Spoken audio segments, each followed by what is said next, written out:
Now, you all have realized by this time that within us lies the peace, the beauty, the glory of our being. There's an ocean of all that. We cannot seek it outside. We have to go within, what they call in the meditative state. You seek it. You enjoy it. Like when you are thirsty, you go to a river or you go to an ocean.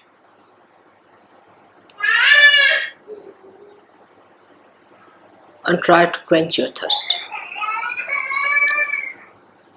But even the ocean cannot give you sweet water. So,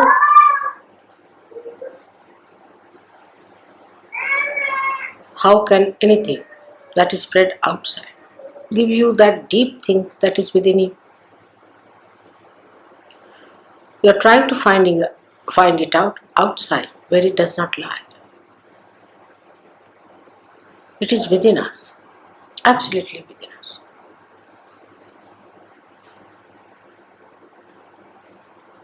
It is so simple because it is your own. It is within your reach, just there. Whatever you have been doing, going out to find the joy, the so-called joy, the so-called happiness, the so-called glory of worldly powers and worldly possessions. You have to reverse it back, the whole thing. You have to project within yourself. It was not wrong that you went out. It was not correct that you went out. Shouldn't feel sorry for what you have done so far. It was not the correct way to get to the real joy of life, the real glory of your being.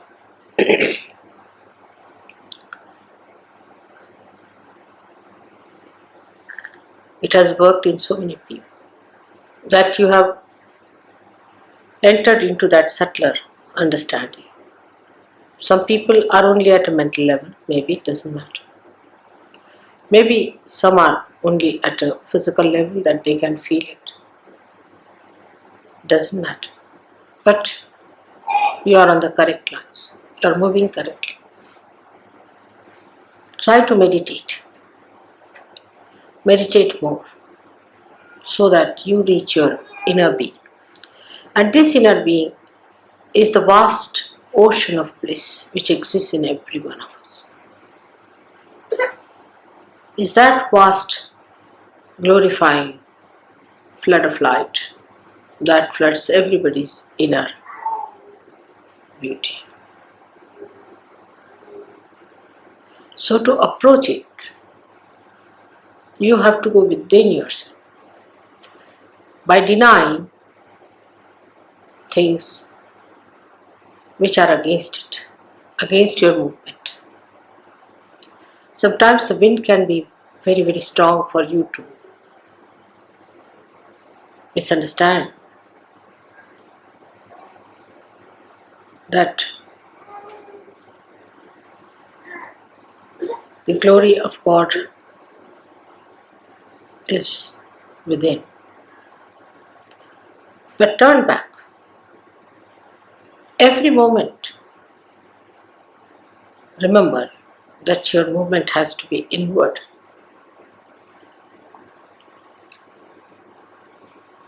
When you move inward, you forget the ideas of your outer glories. A person who is of a very base nature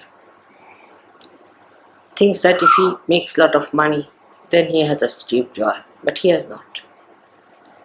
He is the most unhappy person if you go and see him. He's worried about small things of life.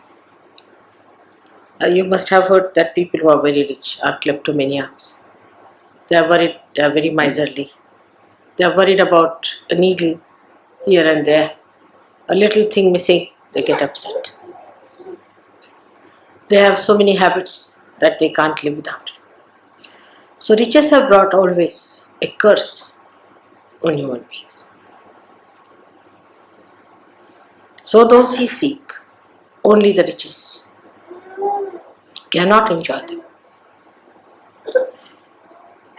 Then there are some better people who think that by ruling others, by getting power, we can achieve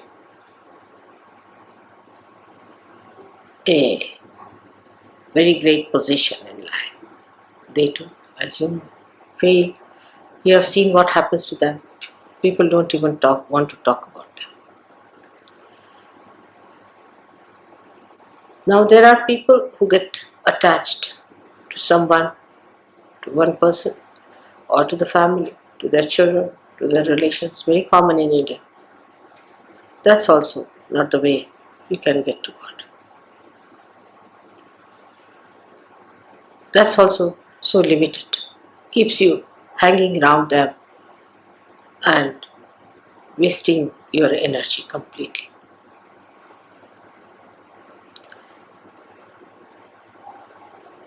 But if you enter into your being fully, then all these things have such meaning. Everything has a meaning then. In the sense, if you possess anything, and if you are that kind of a person who is supposed to be possessive, he never possesses, so detached. He's never possessive, he's so detached about it. But he can play around because he's so detached. He can create a drama out of it. He can play with the possessions and teach lots of lessons to people. He's so detached, so generous. He enjoys his generosity.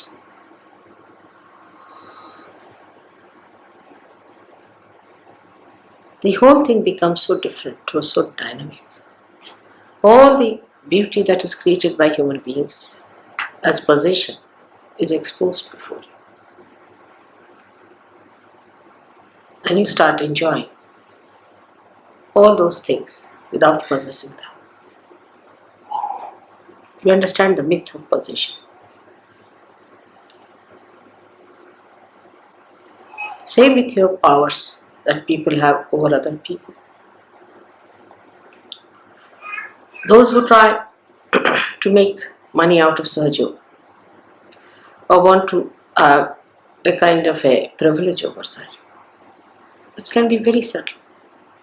This can go very far. The subtlety goes to this extent that I have seen people try to save money on account of sahajayoga.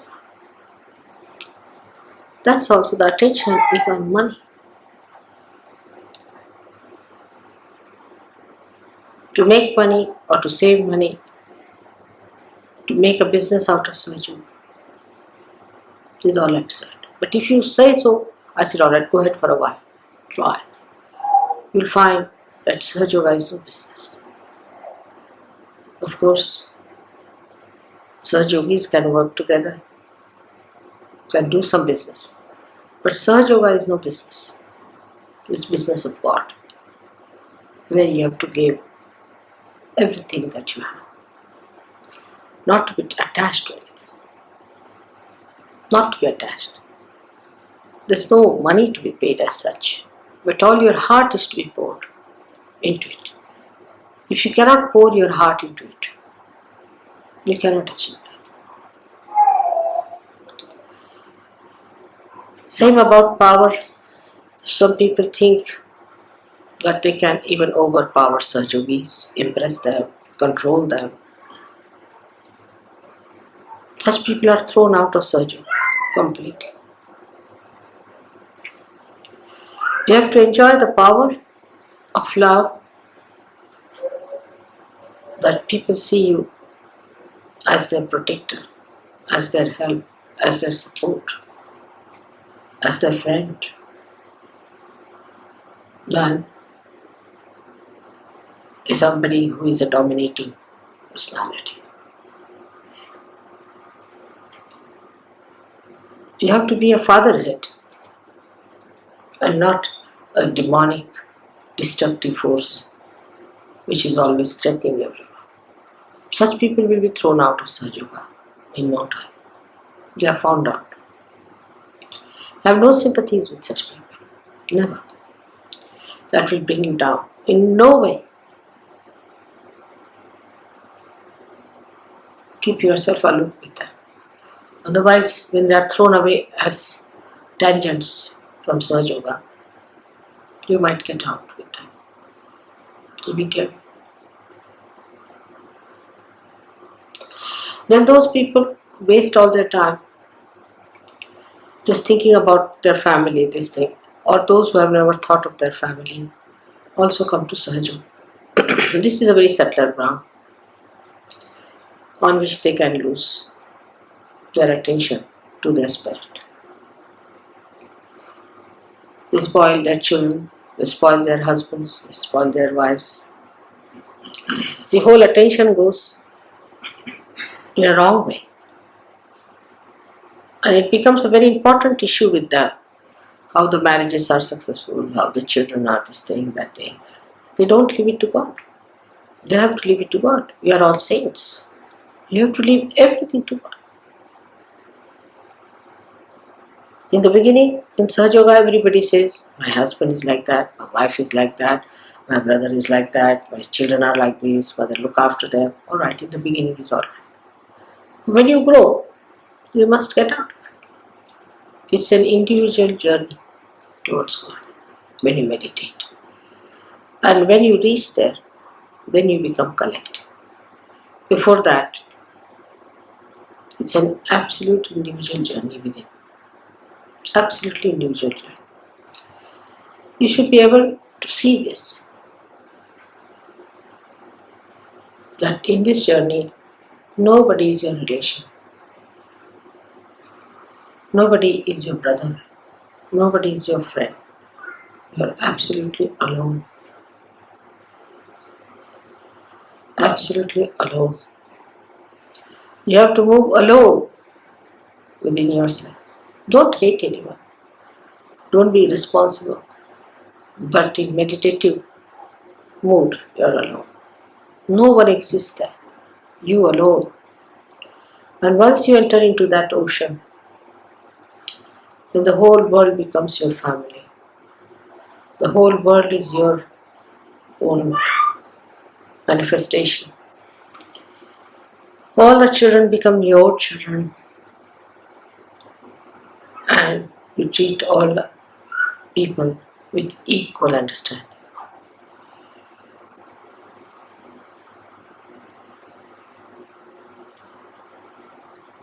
The whole expansion takes place when you enter inside your spirit and start seeing through the eyes of the spirit. With such calm, such peace, such bliss exists within you.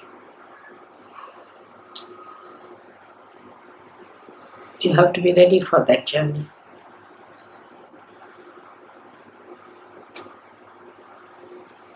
That journey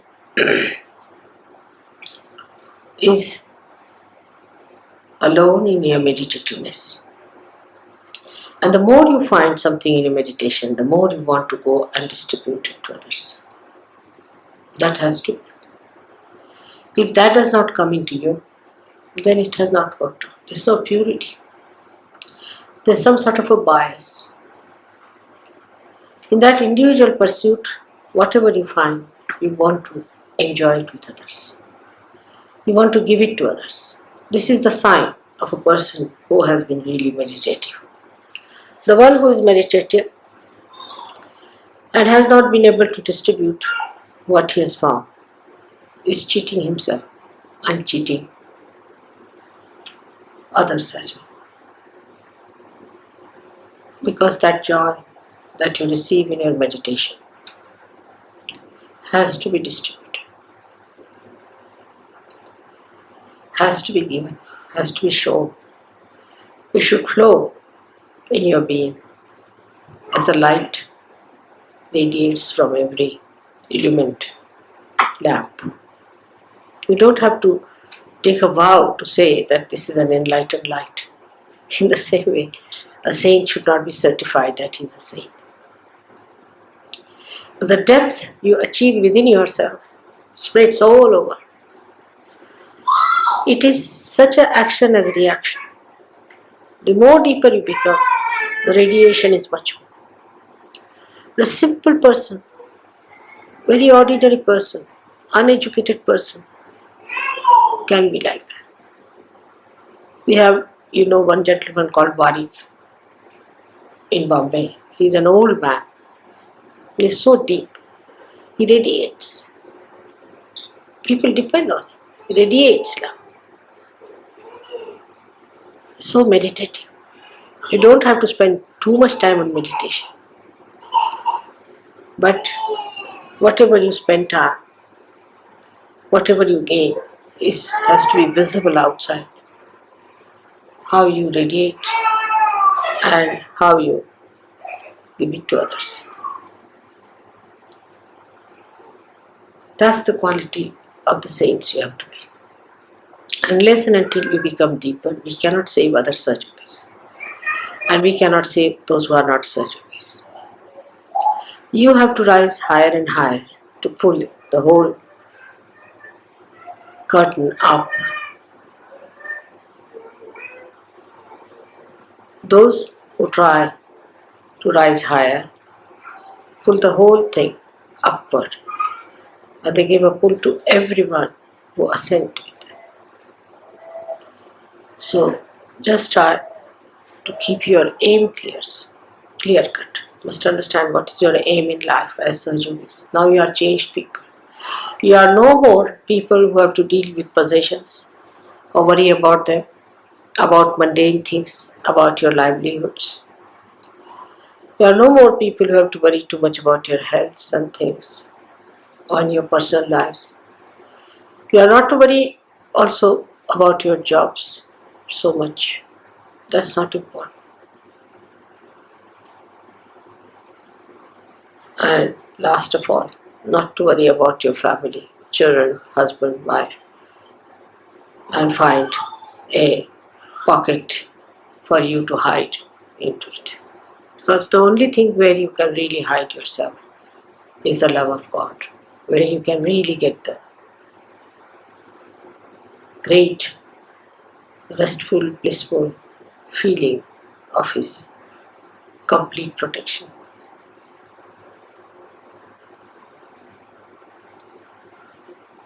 Sydney has done very well before and is progressing better, but the pace is not as it should be. So we have to think of new ways and methods how we can spread this. But first you must assume your positions as you are. You must assume that you are all saints, that you have to do great work. Not the ego part of it, but the manifestation of it. Every one of you has to decide for oneself. I'm sure it's going to work out. And this time my visit is going to help you a lot by understanding what is the best to spread this light all over. May God bless you.